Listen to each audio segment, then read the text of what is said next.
Bueno, vamos a hablar entonces ahora de lo que es la ley HIPAA y un poquito de lo que es la ética médica y las leyes en la medicina. Son dos cosas que vamos a tener también que afrontar en el trabajo.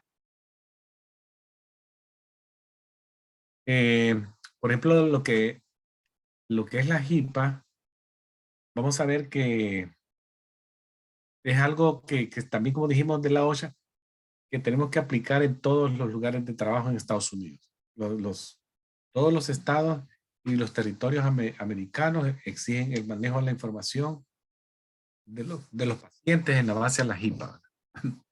Ahora, dentro de lo que es la ley, recuerden siempre lo que dijimos, la práctica del asistente médico tiene un alcance, lo que se llama como el alcance de la práctica. En inglés dice scope of practice. Deben de saber que el asistente médico, cuando lo contratan, ustedes lo van a ver, siempre le dan una descripción de su puesto de trabajo. Todos los trabajos en Estados Unidos son así.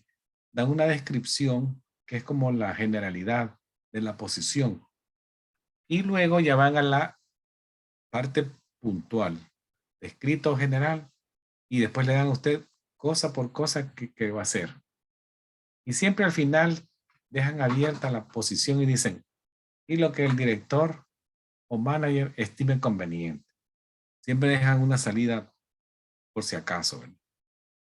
Pero como ustedes saben, el conocimiento del asistente médico debe ser bastante amplio y en este caso, por ejemplo, si se va a hacer flebotomía, además del asistente médico, hay que conocer de anatomía, fisiología, conocer el equipo de flebotomía, que lo vamos a ver, ya bueno, ya vieron que es, por ejemplo, los tubos, lo habíamos mencionado, que son colores, torniquete, el ángulo de entrada, cuánto tiempo el torniquete puede estar. Hay varias cosas como de destrezas. Luego practicarlo, obviamente, ¿verdad? Realizar la flebotomía es una cosa hablarlo y otra cosa es hacerlo. Luego la comunicación con los pacientes, que hablamos el otro día de la comunicación terapéutica, hablar sin terminología médica y conocer algunos aspectos legales de un procedimiento invasivo que ya lo vamos a mencionar adelante, que son los permisos, ¿verdad? Los consentimientos informados. Entonces también el flebotomista debe de conocer, conocer y leer la orden, verificar la identidad del paciente, verificar los requisitos del procedimiento.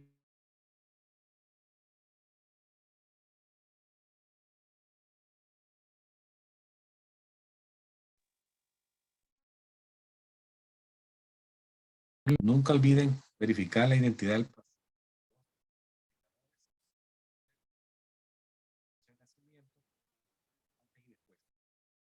Se me va paciente. el audio. Se le está cortando un Estaba. poco, profesor, el audio. Oh, ok, ok, No sé si es allá o aquí. ok. Recuerden siempre también que muchos pacientes que están ingresados tienen ya en la mano probablemente una etiqueta con su nombre o lectura de escáner. Más fácil. Pero si no, yo lo hago con el expediente enfrente a mí, yo veo ahí el nombre completo y la fecha de nacimiento. Ahora, en cuanto a lo de la HIPAA, recuerden que también la HIPAA menciona derechos del hospital y los derechos de los pacientes. Entonces, por ejemplo, el derecho del paciente, que son universales, acá es lo que es una carta que se llama Bill of Rights, Carta del Derecho del Paciente. Esto básicamente es un derecho de consumidor. Recuerden que el paciente es un consumidor, es un cliente que tiene, por lo tanto, una protección al servicio que debe recibir, que debe ser de calidad. Y eso lo provee la industria del cuidado de la salud. Son los hospitales, las clínicas, doctores y especialistas. Entonces, en cuanto a la Carta del Derecho al Paciente, es un documento que se creó para ese fin, mejorar la confianza del consumidor, del paciente, al sistema de salud en los Estados Unidos, por definición. Y se le daba derechos y se le daba también responsabilidades al consumidor o al cliente, que es en este caso el paciente. Entonces, por eso el Bill of Rights puede tener algunos cambios leves de estado a estado. No es lo mismo el que está aquí en Massachusetts o el que puede estar en New Jersey o el que está en Nueva York o en otro estado que ustedes puedan estar viviendo. Entonces, es esencial que el asistente médico, cualquier empleado en el campo de la medicina, deba conocer estos derechos muy bien de su paciente para que haga que el paciente participe activamente en su cuidado y él también le ayude al paciente a que todo se le dé de calidad, ¿verdad? Porque así lo exige la ley y sus derechos. En todas las clínicas van a ver ustedes cuando lleguen que los derechos de los pacientes y sus responsabilidades están, muchas veces las van a ver como que fueran un póster, una pegado en la pared, pero también se los dan a los pacientes por escrito en la primera visita. Cuando llega el paciente por primera vez y le hacen el ingreso, el intake, siempre le dan un derecho de paciente, una copia para que él la guarde en su archivo. Ahí le dicen, por ejemplo, en qué momento van a usar su información para tratamiento, para tramitar pago con los seguros o cuando se quiera obtener alguna opción de tratamiento con otro proveedor. Así que se intercambien información, por ejemplo, es un médico primario, manda a un paciente a una clínica de gastroenterología o de una cirujano vascular y le envía información al otro. Esos son los derechos de ese paciente, ¿verdad? Y se está informado cómo se puede usar su información. Y luego le dan los derechos también por escrito, ¿verdad? Que tiene derecho a requerir protección de su información, de algunas personas que él restrinja. Él dice que a quién se le puede compartir el diagnóstico, los tratamientos y a quién no. También tiene que recibir la información de tipo confidencial por las alternativas que existen, ¿verdad? Que puede ser pues, vía teléfono, vía correo electrónico, correo que llega a la casa en una carta convencional o vía texto al teléfono.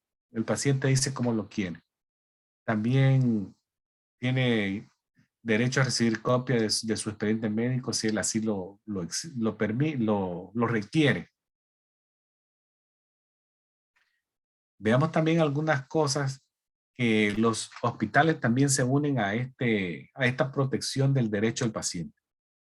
Un paciente en un hospital tiene el derecho que lo asiste la ley. Por ejemplo, tiene derecho a recibir un tratamiento sin discriminación a su raza, al color de su piel, a su religión, a su género, a su origen nacional, que no importa de dónde venga del mundo, si tiene alguna disability o por su fuente de pago.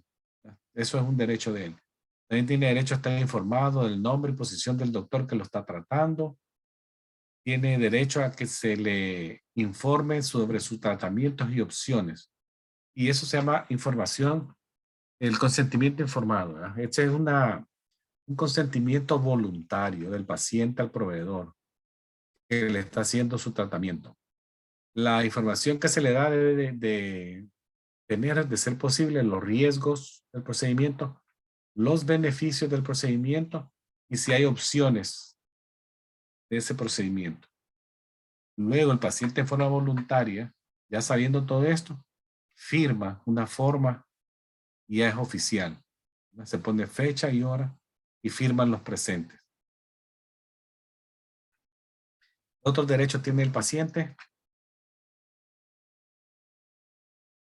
También tiene derecho a recibir una información sobre el pronóstico de su salud y él tiene derecho a decir si quiere que lo resuciten o no en caso de que hubiese un paro cardíaco. Él puede decir no me resuciten o sí resuciten. Por eso los expedientes, cuando uno los lee, siempre dice ahí, ¿verdad? Full code, código completo, personas que quieren que les den maniobras, si hace un paro, otros que dicen do not resuscitate, no me resucite, ¿verdad? Si hace un paro y a nadie lo toca, porque si alguien le empieza a dar maniobra, es contra la ley, ¿verdad? Y puede demandar el paciente a ese empleador. El paciente también tiene derecho a decir no a un tratamiento tiene derecho a tener privacidad durante su estancia, tiene derecho a recibir copia de un tratamiento, de su expediente médico sin cargo, pero si tiene cargo puede ser con un costo bajo. También tiene derecho a quejarse sin temor a represalias. Tiene derecho a recibir tratamiento del dolor, manejo del dolor, de donar órganos. ¿Verdad? Por ejemplo, el tipo de llenar una tarjeta de donación de órganos. Si lo entiende él que lo quiere hacer. Eso lo puede hacer él directamente o que el proxy, o la persona encargada de su cuidado de la salud, puede firmar una carta de donante. El derecho también lo puede dar desde anticipación, lo que se llama living will, o un deseo en avanzada. Ese derecho en avanzada lo puede hacer el paciente expresando en un documento su deseo en caso de una enfermedad terminal o en accidente en donde él después ya no pueda expresar su deseo. Puede ser anteriormente en avance, le dicen, advance.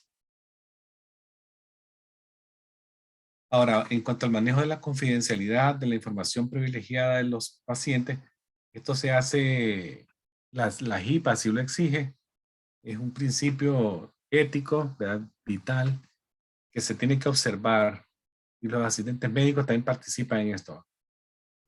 Cualquier información que se obtenga en el cuidado de un paciente debe ser manejada con mucha discreción y no diseminarse sin su permiso, al menos que el paciente lo diga o la ley lo requiera. Acuérdense que la ley también puede requerir una información de un paciente que aunque él no dé el permiso, la ley lo requiere. Son, por ejemplo, enfermedades de carácter epidemiológico público o de riesgo, tienen que saberse y el hospital tiene que dar a conocer esa información, quiere el paciente o no, ¿verdad? No es un secreto en ese caso. Recuérdense que cualquier cosa que se diga, que ustedes escuchen o que ustedes hagan a un paciente es confidencial, ¿verdad? No pueden andar después diciendo, oh, que al señor Rodríguez le pusieron un injerto de piel ayer en la clínica. Eso es contra la HIPAA, la ley HIPAA. Eso es confidencial porque fue usted algo que usted vio probablemente o participó en hacerlo. Es confidencial. ¿Verdad? Cuando se inicia el entrenamiento asistente médico, hay que ponerle mucha atención a lo que es la ley HIPAA, una ley de responsabilidad y portabilidad del seguro de salud. Es una ley a través de la nación, todo el Estados Unidos. Esto nace con más rigidez desde 1996, que se empezó a usar con más rigidez lo que es el manejo de la confidencialidad del récord médico. Y ahora en la edad de la computadora con más razón, ¿verdad? Se exige con más razón. Ahora vamos a ver también lo que es la nota de privacidad, de práctica de privacidad, que es lo que vimos en el póster que les dije, que va a ser visible en áreas públicas y también. Ahora, ¿qué medidas de seguridad podemos obtener en el lugar de trabajo? Recuerden que ustedes van a tener acceso a una computadora que le va a dar acceso a los expedientes médicos, no de solo el paciente que tienen enfrente, a los clientes de la clínica. Pero no significa que ustedes van a andar buscando a todo el mundo por curiosidad, ¿verdad? Sino que se tiene que abrir el expediente solo que tenga consulta ese día y a esa hora. No puedo decir, oh, bueno, está tranquila, no hay nada, no estoy haciendo nada. Voy a ver si viene a esta clínica al persona y ya pongo el apellido y a ver si lo encuentro. Y después me pongo a ver qué enfermedades tendrá esta persona. Esa es una falta increíble, ¿verdad? De HIPAA, porque estamos violentando al paciente que ni siquiera tenemos relación laboral con él, no está en la clínica, no ha llegado a consulta, no tengo por qué estar abriendo el expediente. Eso es una falta y después todo lo que ustedes hagan en una computadora del trabajo, queda grabado. No hay dónde hacerse después. Van a saber que a las 11 de la mañana del día X, tal persona, porque sale el nombre de la persona, estaba viendo el expediente de esta persona. Y esa señora no llegó a pasar consulta, sino un mes después. Entonces requiere mucha confidencialidad en los expedientes, así que no hay que ponerse a ver nada fuera de trabajo. Cuando estemos usando una computadora, utilicen palabras difíciles de descubrir, las passwords que utilicen, que sean difíciles para que su máquina esté protegida. Cuando salgan de una habitación, lo ideal es bajar la pantalla, que no se vea, o desconectarse, ¿verdad? Log off. Cuando uno regresa, volverse a meter, porque los pacientes no vayan a querer ver información privilegiada de otras personas. Recuérdense que la comunicación de un paciente conmigo que haya tenido previamente es privilegiada, por lo cual solo se debe permitir verla al paciente o al médico, ¿no? Nadie más. En cuanto a la ley de privacidad que estamos hablando, dijimos que aplica. La ley de privacidad, básicamente lo que me dice es asegurar que el paciente, eso es lo que habíamos dicho en las prácticas, el paciente entendió cómo su proveedor va a mantener su información privada. Es básicamente eso lo que quiere decir. Y en pocas palabras, es derecho a la intimidad. Derecho de una persona a mantener su persona y su propiedad alejada del escrutinio público y protegida a toda costa. Eso básicamente es lo que estamos hablando en esta noche. Proteger la información de los pacientes. Ahora, vamos a ver lo que les dije de ética, que es para hacer una diferenciación que es ética y que es ley. Porque ahí puede ser que a veces nos podemos confundir. Por ejemplo, la ética básicamente es el estudio de la buena conducta de alguien, su carácter, sus motivos, básicamente cómo yo confiero el sentido del bien y el mal, ¿verdad? ¿Qué es bueno y qué es malo? Creo yo que algo es malo, que creo que algo es bueno. Eso yo le puedo poner reglas de conducta que las aplico y, por ejemplo, yo he usado este ejemplo anteriormente. Por ejemplo, lo del semáforo, ¿verdad? Usted va manejando un automóvil y ya desde que tomó las clases de manejo o antes de tal vez que empezó a manejar, ya usted era un niño, ya su papá le decía que el rojo es para detenerse, el amarillo precaución y el verde es pase. Y eso yo lo tomo como lo bueno y lo malo. Que si me paso en rojo, no es bueno. Que si utilizo el verde, eso es bueno. Y así, ¿verdad? Pero entonces viene la parte ética cuando si usted va en su automóvil a las 2 de la mañana, va de su trabajo, tenía un turno, salió noche, va para su casa, está en rojo, pero usted lleva un poco de miedo, que ya es bien noche y la zona es algo peligrosa. Bueno, no viene carro, no hay nadie, me lo voy a pasar. O sea, ahí estaba usted mismo violentando lo que es la ética, porque usted sabe la conducta correcta y la conducta incorrecta. Y básicamente, si nadie lo vio, no pasa nada. Pasó en rojo, llegó a su casa, se quitó su ropa, se fue a dormir. Usted faltó a la ética, pero no pasó nada. Estamos ahí en la parte ética. Cuando hablamos de ética y moral, básicamente, más o menos eso es lo que dijimos, correcto de lo erróneo. Pero, ¿qué pasa? Por ejemplo, si aplicamos ese código de ética, que muchas profesiones lo tienen, ya algo que pasa en el lugar de trabajo. Usted como asistente médico ve que a un adulto mayor llega con golpes, moretes en su cuerpo, que la persona no logra básicamente describir cómo se genera. Sabe que algo no está bien, pero por no complicar a la persona, no dice nada. Y les pongo esas dos fotos ahí, el señor cabizbajo, la enfermera, asistente médico al lado derecho, pensativa, digo o no digo, le digo a mi manager o al que viene después, ¿lo reporto o no? ¿Qué haría usted? ¿Lo reporta o no? Bueno, por ley hay que reportarlo, ¿verdad? Es una falta y está en los códigos de ética, por ejemplo, de enfermería y todo eso, de que si no se reporta un hallazgo así, es una falta grave, ¿verdad? Y se tiene que reportar al proveedor. Y el proveedor es el doctor.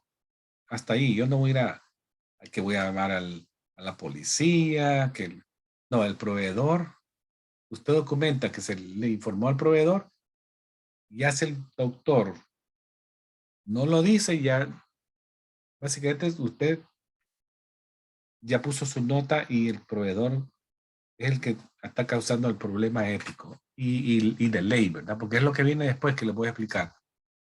La ley, ¿verdad? ¿Qué es la ley? Bueno, acá ya estamos hablando de reglas de conducta o acciones que las provee ya una autoridad. Gobierno municipal, del Estado, federal. Y ya son reglas y regulaciones que muchas veces ya tienen algún tipo de carga, como puede ser una multa o hasta prisión. Aquí ustedes pueden, si vuelvo a aplicar el ejemplo del rojo, si alguien me vio o quedé en una cámara de la policía, puede ser que pasarse el rojo son $500 probablemente. No sé cuántos puntos a mi licencia. Estamos viendo ya que la parte ética se convierte también en una falta a la ley, ¿verdad? Y como igual puede ser lo que dijimos de no informar un abuso a un adulto mayor o a un infante, ¿verdad? Un niño. Entonces ya vienen las leyes que van contra la profesión. Van a haber unas palabras que se vienen a la cabeza acá. Por ejemplo, tort es un acto cometido incorrectamente contra una persona. Y ahí está, por ejemplo, la negligencia, que puede ser actuar de manera incorrecta sin intención. Yo no quería hacerlo, pero pasó. Es negligencia, ¿verdad? Si eso le pasa a un profesional, puede ser un doctor, una enfermera, un nurse practitioner, mala praxis. Yo no quería hacerlo, pero pasó. Puede haber intención también, deseo de hacerlo. Pues ya es otra falta. Difamaciones, invasión a la privacidad, cuando violentamos el derecho de un paciente, es una invasión de la privacidad. Lo que vimos el otro día, assault, ¿verdad? Amenazar a alguien con una aguja, una flebotomía, es un tort también, ¿verdad? Si yo lo toco ya físicamente, sin su consentimiento, también ya se convierte en battery. Siempre hay que decir, ¿verdad? No hay problema si yo ejecuto este procedimiento. Ellos dicen, no, no hay problema, pues lo hago. Y es lo que yo les quería compartir de la parte ética. Y les voy a decir un ejemplo antes de pasar a otra temática de la conversación de esta noche. Por ejemplo, recuérdense muchos ejemplos que hemos oído. Uno puede ser el doctor que prescribe, imagínense, una penicilina a un paciente que ya está conocido que tiene alergia a la penicilina. No sé qué le pasó al doctor, no lo vio, no se fijó y esa acción resulta en un daño permanente al paciente que lo lleva a la muerte. En este caso, ¿ustedes creerían que es una mala praxis? Sí, ¿verdad? Ya que es un profesional de la salud que cometió un acto negligente que por omisión se desvió de la forma estándar y cometió un error en su trabajo.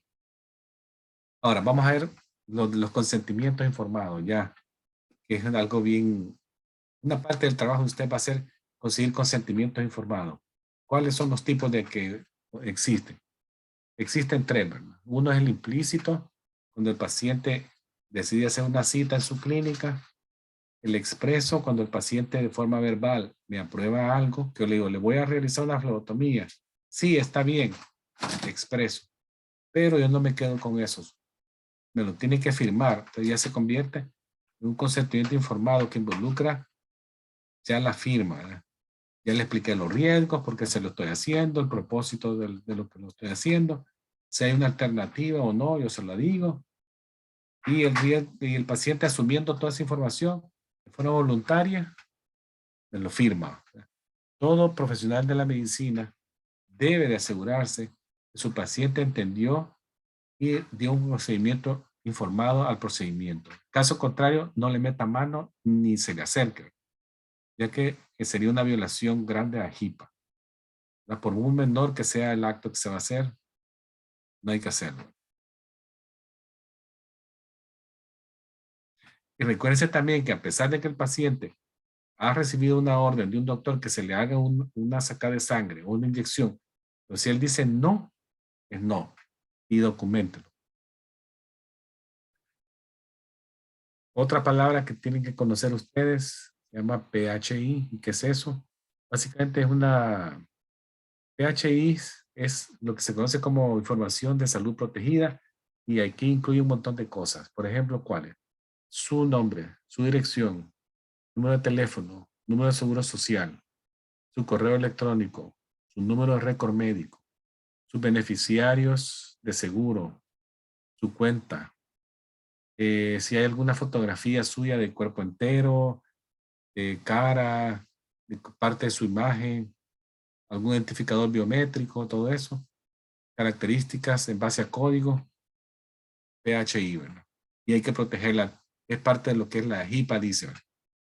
Recuérdense que ahora la información de uno va de abajo, como que es una bola de ping-pong rebotando de un lado. Y andan nuestra información a esa de salud, que me la mandan por fax a no sé quién, le mandaron un correo a no sé dónde, que me mandaron una carta a mí, que me mandaron una queja al seguro. Pero todo el mundo agarra su parte y protege la información. No olviden buenos códigos, buenos passwords y no dejar las pantallas desapercibidas. Una buena clave, proteger el ordenador o la laptop y conocer las reglas de la institución. ¿Pueden surgir momentos en que se libere información sin querer? Sí, ¿verdad?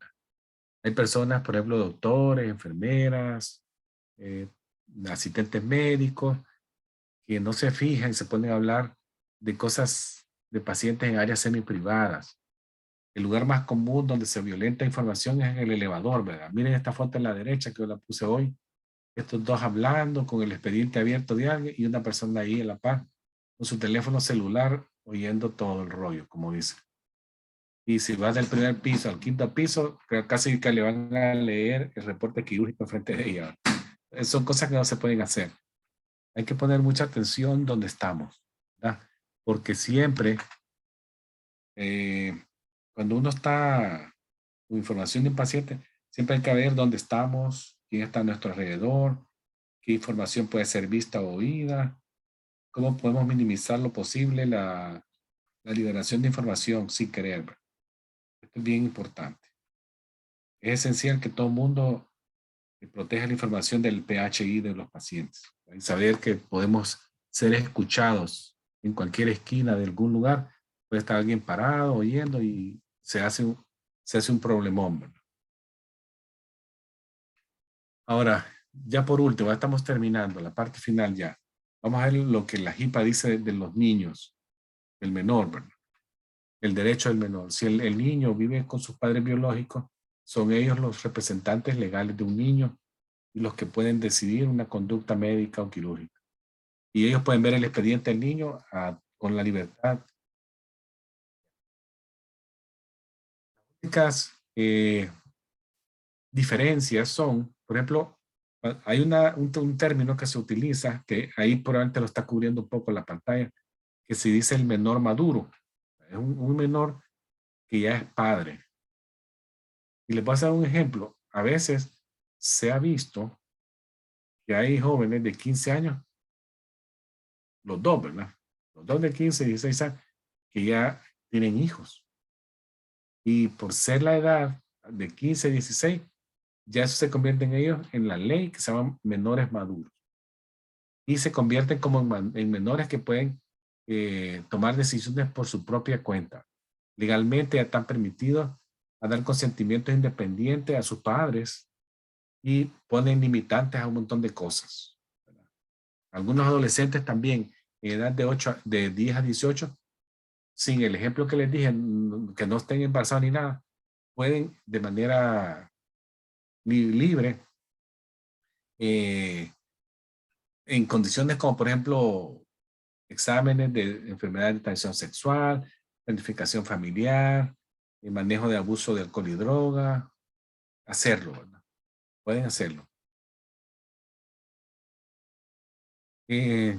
Otra cosa, otro término que se escucha mucho es el menor emancipado. Son adolescentes también que ya se pueden sostener ellos mismos, que tienen edad menor a 18 años.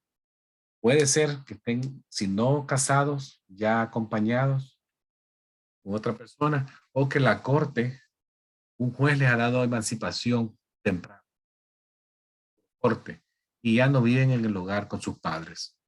Estos menores sí también ya podrían tomar decisiones por sí mismos. Recuérdense que el caso contrario, los padres o tutores legales son los que poseen la capacidad de tomar decisiones. Les digo tutores legales porque en algunos casos, algunos niños no están con sus papás, sino con lo que se le llama foster parents. Son como tutores legales que son los que toman decisiones, tratamientos, ¿verdad? No sé si tienen alguna pregunta de lo que hemos hablado de HIPAA, de las leyes y todo eso.